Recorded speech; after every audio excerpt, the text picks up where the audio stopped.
الطلبة ديال كليات محمد الأول كلية الطب والصيدلة.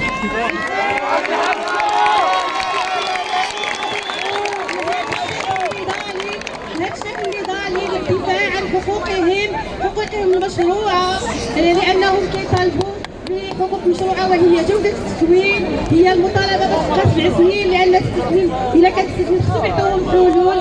حنا كأمهات وكآباء كنقولوا لكم نتوما الطلبة لأنكم ماشي وحدكم، حنا في جنبكم في ظهوركم، وبالتالي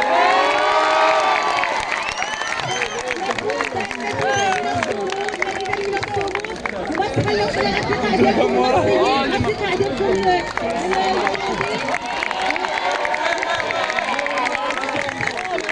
النضالية، مطالبكم العادلة وإلى الأمام.